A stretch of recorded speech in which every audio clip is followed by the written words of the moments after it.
हम्पी हे एक ऐतिहासिक आणि सांस्कृतिक महत्त्व असलेले ठिकाण कर्नाटकातील तुंगभद्रा नदीच्या काठी वसलेलं हम्पी हे जगप्रसिद्ध पर्यटन स्थळ आहे। एकेकाळी विजयनगर साम्राज्याची राजधानी असलेलं हे ठिकाण आज देखील त्याच्या भव्य आणि सुंदर अवशेषांमुळे ओळखलं जातं। चला तर मग त्या अद्वितीय शहराची सफर करूया।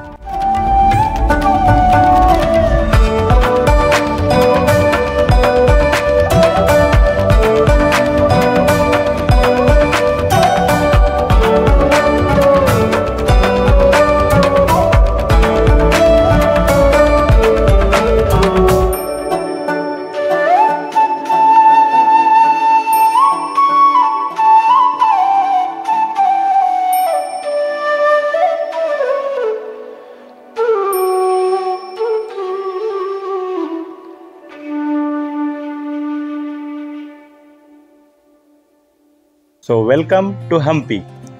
तर मंडळी, तुम्हा सर्वांचं स्वागत आहे आणखी एका व्लॉगमध्ये।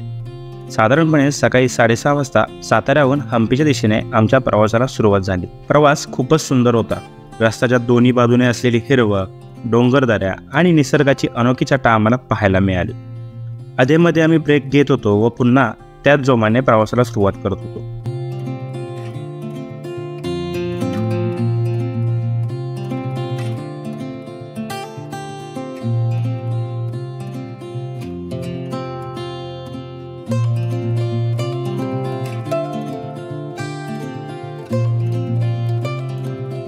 आम्ही साधारणपणे 4 वाजता हम्पीमध्ये पोहोचलो।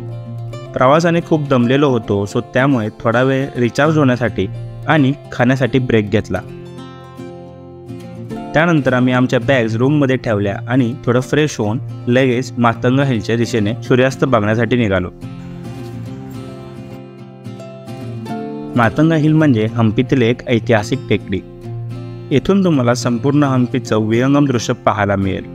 वर जाताना वाटेत दिसणारे शिल्पशास्त्र आणि टेकडीवरून दिसणारे विस्तीर्ण दृश्य तुम्हाला भारावून टाकतात आणि सूर्यास्ताचे सोनेरी किरणे या ऐतिहासिक शहरावर जेव्हा पडतात तो क्षण अविस्मरणीय ठरतो।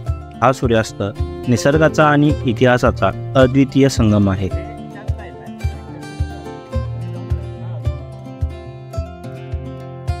तुंगभद्रा नदीच्या काठी असलेलं विरूपाक्ष मंदिराचं रूप हे खरंच मंत्रमुग्ध करणारं आहे। सूर्याच्या किरणांनी आसमंत सोनेरी रंगात न्हाऊन निघतो आणि त्याचवेळी आकाशातील रंगछटा बदलत जातात। या नजाऱ्यात एक अद्भुत शांतता आहे जी इथे येणाऱ्या प्रत्येकाला मंत्रमुग्ध करते।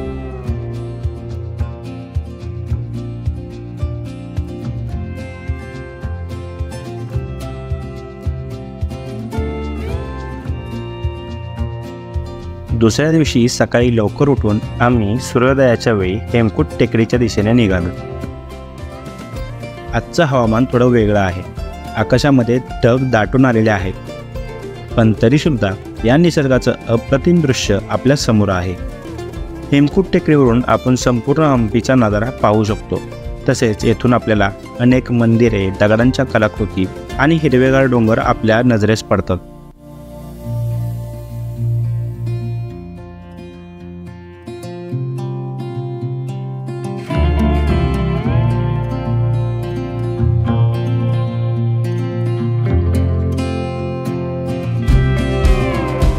आज आम्हाला सूर्योदय नीट पाहायला मिळाला नसला तरी या सौंदर्याची मजा सुद्धा काही वेगळीच आहे।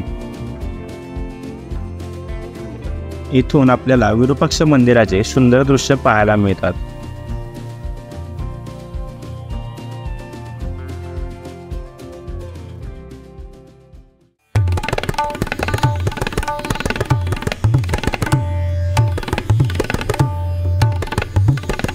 विरूपाक्ष मंदिर याचा इतिहास 7व्या शतकापासून सुरू होतो।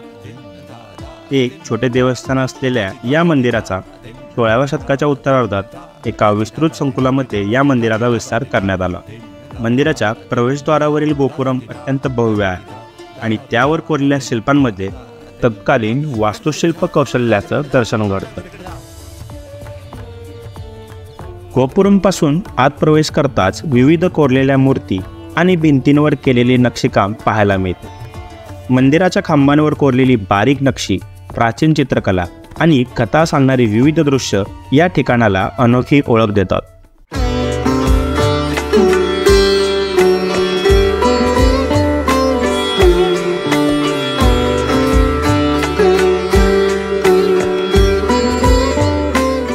मंदिराचं आणखी एक वैशिष्ट्य म्हणजे त्यातील पिनहोल कॅमेरा प्रणाली। मंदिराच्या आतमध्ये एक छोटं पोल असलेली व्यवस्था आहे, ज्यातून प्रवेशद्वारावरील असलेल्या गोपुरमची उलटी प्रतिमा आपण आतल्या भिंतीवरती पाहू शकतो। ही प्राचीन प्रणाली पिनहोल कॅमेरा तंत्रज्ञानासारखीच आहे, जी आजही कार्यरत आहे।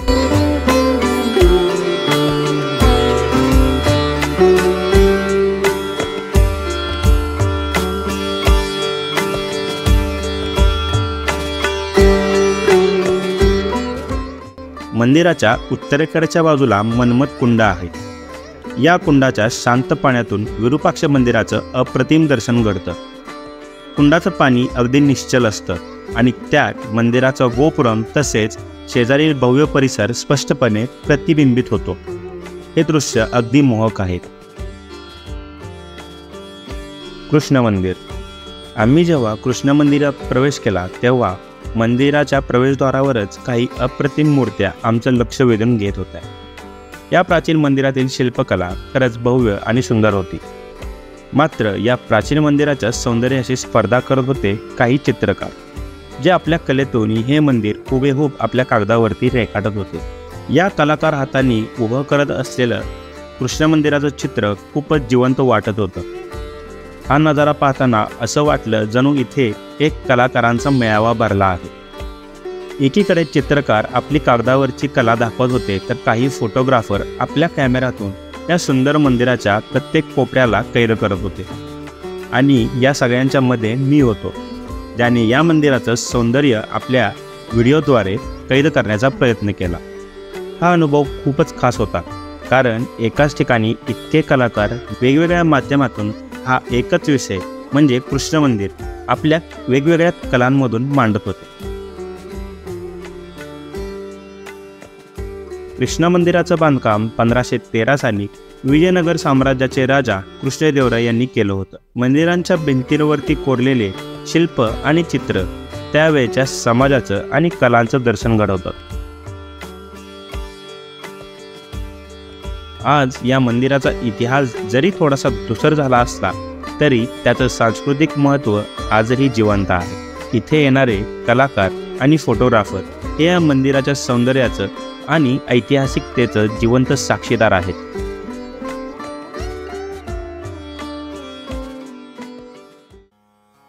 क्वीन्स बाथ म्हणजेच राणीचा स्नानगृह हम्पीतील एक प्रसिद्ध ऐतिहासिक स्थळ आहे। हे प्राचीन काळातील विजयनगर साम्राज्यातील राजघराण्यांच्या स्त्रियांसाठी बांधलेलं खास स्नानगृह आहे। ही इमारत इंडो इस्लामिक शैलीतील आहे। क्वीन्स बाथचं एक वैशिष्ट्य म्हणजे त्यांची सुंदर अंतर्गत रचना। मोठ्या चौकोनी कुंडामध्ये स्नानासाठी पाणी साठवलं जात असे आणि सभोवती छताने झाकलेल्या गॅलरीसह कोरलेली सुंदर शिल्प होती। आजही क्वीन्स बाथच्या भिंतींवर आणि खांबांवर असलेलं कोरीव काम आपल्या त्या काळातील राजवटीचं वैभव दाखवून जातं। हे स्नानगृह जमिनीखालील जलवाहिन्यांनी पाणी पुरवठा करून बांधलेलं होतं आणि पाणी वाहून नेण्याचं तंत्र अत्यंत विकसित होतं।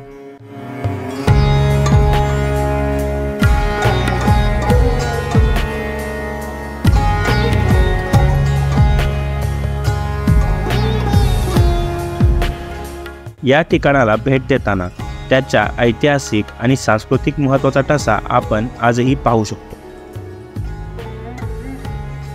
क्वीन्स बाथच्या नंतर आम्ही भेट दिली हजारा रामा मंदिराला। हजारा रामा मंदिराचं नाव हजारा म्हणजेच हजार या शब्दावरून पडलं आहे, कारण मंदिराच्या भिंतींवर रामायणातील विविध प्रसंग कोरलेले आहेत, ज्यामुळे ते कलात्मक आणि दृष्टिकोनातूनही अतिशय महत्त्वाचं ठरतं। या मंदिराच्या बाहेरच्या बाजूंवरील भिंतींवर वादन आणि नृत्य करणाऱ्या स्त्रिया तसेच हत्ती, घोडे, सैनिक यासारखे अनेक शिल्प कोरलेले आहेत। इथे आम्ही बराच वेळ या शिल्पांचं निरीक्षण केलं।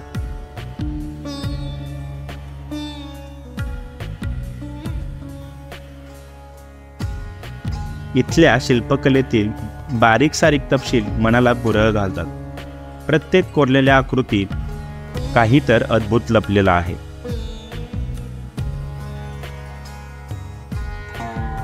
इथे येणारा प्रत्येक व्यक्ती कलाकृतींच्या सौंदर्यात हरवून जातो। इथल्या पाषाणांमध्ये काळाच्या प्रवाहातही अद्वितीय सौंदर्य आणि भव्यता जिवंत राहिली आहे।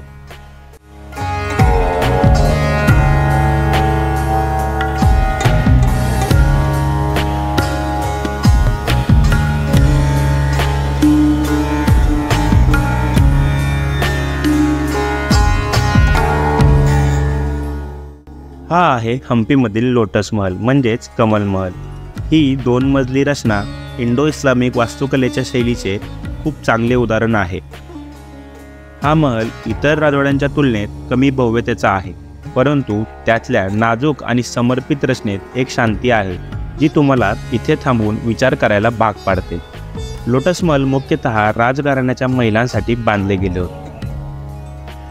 हा एक पुरावा आहे की विजयनगर राजवंश हे विविधतेचा स्वीकार करणारं साम्राज्य होतं।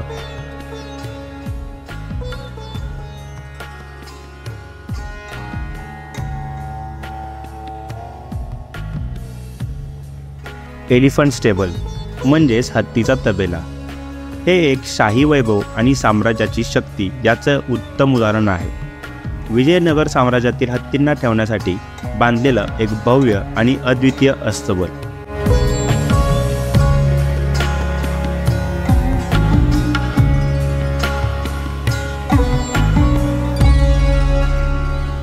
याची रचना लांब आणि उंच आहे। हत्तींना विश्रांतीसाठी आणि त्यांच्या देखभालीसाठी हे स्थान अतिशय महत्त्वाचं होतं। इथे हत्तींना बागडण्यासाठी आणि आराम करण्यासाठी अनुकूल वातावरण निर्माण करण्यात आलं होतं, ज्यामुळे त्यांना उन्हाचा त्रास होणार नाही। हे ठिकाण त्या काळातील आर्किटेक्चरल क्रिएटिव्हिटीचा एक उत्तम उदाहरण आहे। प्रत्येक चेंबरच्या वरती एक घुमट आहे आणि हे घुमट स्मारकाला एक भव्य उंची देतात।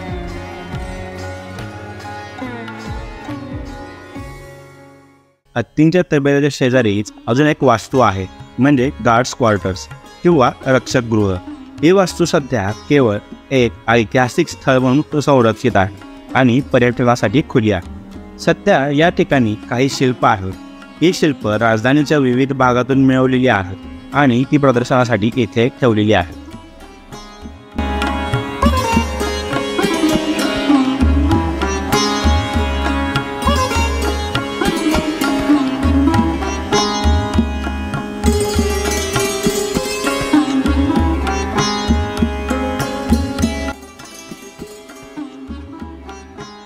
महानवमी टिब्बा म्हणजे एक उंच मंच जो विजयनगर साम्राज्यातील राजकीय आणि धार्मिक समारंभांसाठी वापरला जात असे। इथेच राजे आणि अभिजात वर्ग दसरा आणि इतर उत्सव साजरे करत असत। टिब्बाच्या भिंतींवरती कोरलेल्या शिल्पात त्या काळातील राजदरबारी जीवन तसेच समारंभ आणि लष्करी प्रदर्शनाचे दृश्य पाहायला मिळतात। महानवमी टिब्बाच्या शेजारी असलेली पुष्करणी म्हणजे एक जलकुंड किंवा पाण्याचं टाकं जे राजदरबारी समारंभांसाठी वापरलं जात असे। या जलकुंडाची रचना अत्यंत सुंदर आहे, ज्यात पायऱ्यांच्या सहाय्याने पाण्यापर्यंत पोहोचता येतं। महानवमी टिब्बा आणि पुष्करणी हे विजयनगर साम्राज्याच्या सुवर्ण काळाचं साक्षीदार असून या स्थळांवर उभं राहून त्या काळातील राजवैभवाचं प्रत्यक्ष दर्शन घडतं। आजच्या सुंदर अशा भटकंतीनंतर आम्ही जोस्टेलच्या दिशेने निघालो। हे हम्पीपासून थोडं लांब आहे, परंतु त्याकडे जाणारा रस्ता हा खरंच खूप सुंदर आहे। या रस्त्याच्या दोन्ही बाजूला असणारी हिरवीगार शेती तुमच्या मनाला आनंदित करते। प्रत्येक वळणावर आपल्याला निसर्गाचं अनोखं सौंदर्य आणि शांतता अनुभवायला मिळते।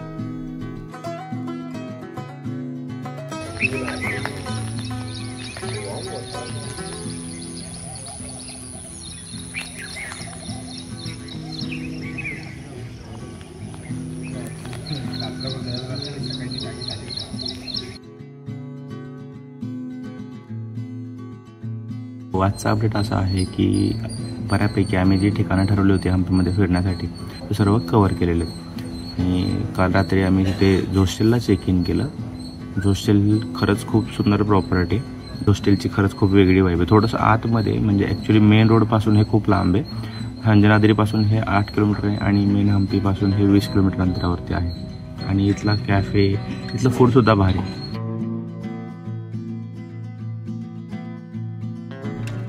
तर आता आम्ही निघालो आहोत त्या ठिकाणी ज्यासाठी हम्पी खास करून ओळखली जाते, म्हणजेच विठ्ठल टेम्पलच्या दिशेने। हम्पीच्या डोंगरांच्या मध्ये उभं असलेलं हे आहे विठ्ठल मंदिर। हे मंदिर इथे असलेल्या स्टोन चॅरियट म्हणजेच दगडी रथ आणि इथल्या म्युझिकल पिलर्ससाठी फेमस आहे। या मंदिराच्या आतमध्ये 4 महामंडप आहेत. पहिला भजन मंडप, दुसरा कल्याण मंडप, तिसरा सभा मंडप आणि चौथा संगीत मंडप.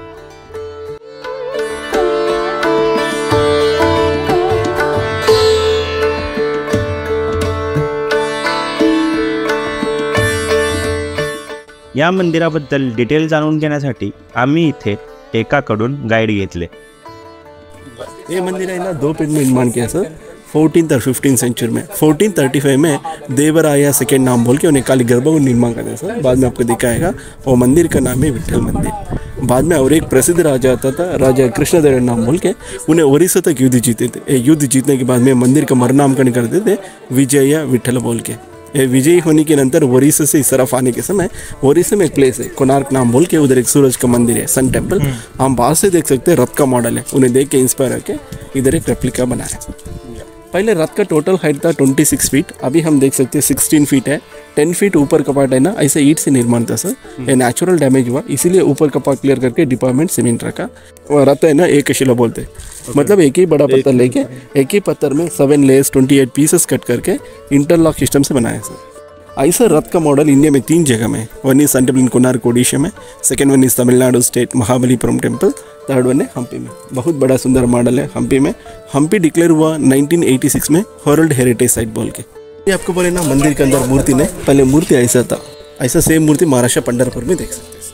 के सामने 2 हाथी दिख रहे हैं ना, पहले इधर घोड़े थे, युद्ध के अंदर घोड़ा नाश हुआ, डेकोरेशन में उसके हाथी रखा. हम पीछे देख सकते हैं घोड़े का फेर और पूंछ है. देखिए बड़ा मंडप दिख रहा है ना, ये मंडप का नाम है संगीत मंडप. ये संगीत मंडप ने राजा कृष्णदेव निर्माण किया. उनका दोनों पत्नी था, रानी चिन्ना देवी, रानी तिरुमला देवी नाम बोल के. चिन्ना देवी एक फेमस डांसर था. रानी चिन्ना देवी नृत्य करने के लिए मंडप निर्माण किया. ये मंडप में ऐसा बड़ा बड़ा पिलर 56 है. एक बड़ा बड़ा पिलर में छोटे छोटे पिलर दिख रहे हैं ना, अभी आवाज आते ना सारी गमापा और छोटा पिलर पे. अभी एक्सपर्ट्स म्यूजिशियन ड्रम बजाने के लिए छोटे छोटे लकड़ी से बजाते ना, पहले छोटे छोटे चंदन के लेके एक एक्सपर्ट्स म्यूजिशियन एक स्तंभ साथ खड़ा के छोटे पिलर में बजाते थे. हो हुक्स आहे ना, उधर पर्दा बांधते थे सर. विजय विठ्ठल टेम्पलमध्ये असलेले म्युझिकल पिलर्स हे एक प्रमुख आकर्षण आहे. इथे असलेला प्रत्येक पिलर एक विशिष्ट स्वर निर्माण करतो. आपल्याला या पिलर्सच्या माध्यमातून कला आणि विज्ञानाचा एक अनोखा संगम पाहायला मिळतो.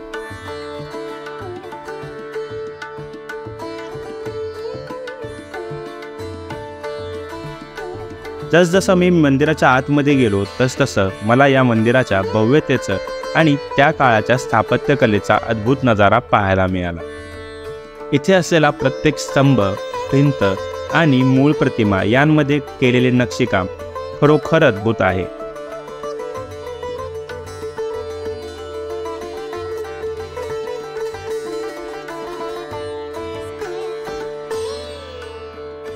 शिल्पांमध्ये इतकी तपशीलवार आणि जिवंतता होती की त्यांना पाहताना आम्हाला अद्भुततेचा अनुभव आला. काही वेळेला आम्ही नुसते शांत बसून त्या नक्षीकामाच्या सौंदर्यात हरवून जायचो.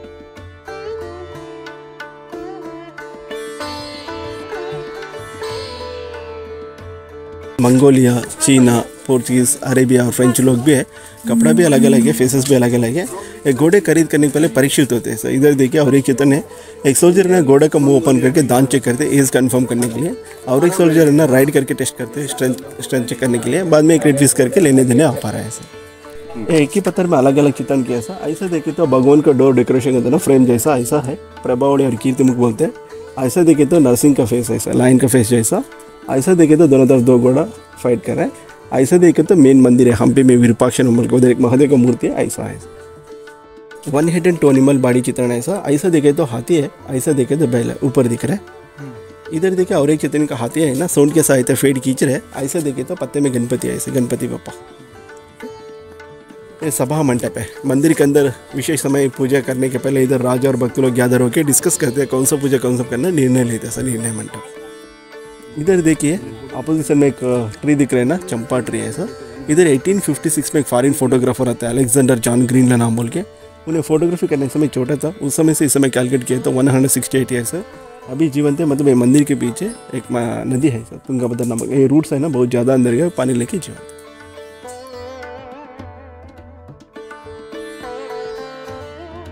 इथे असलेल्या शिल्पांच्या रचनेत लपलेल्या कथा आणि भावनांचा अनुभव घेण्यात आम्हाला इथे किती वेळ गेला ते कळालेच नाही.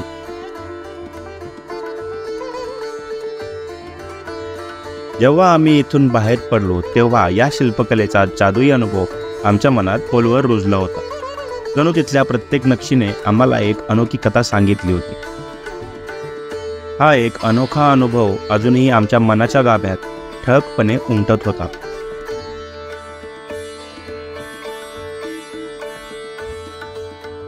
हम्पीमधून दिसणारे सूर्योदय आणि सूर्यास्त हे नेहमीच खास असतात. असाच एक अद्भुत अनुभव घेण्यासाठी आम्ही पोहोचलो होतो अंजनाद्री पर्वतावरती. आकाशामध्ये सोनेरी आणि केशरी रंगांचे सुरेख मिश्रण पसरलेले होते. खाली दिसणाऱ्या शेतीचे दगडांच्या दरम्यानचे सौंदर्य खरंच वेगळे होते.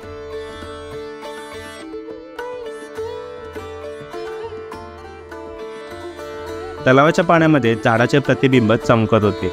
हे दृश्य मनाला अनोखी शांती देत होते. आज आभाळ थोडं धुसरच होते, तरीही वातावरणाने एक अद्वितीय सुंदरता धरली होती.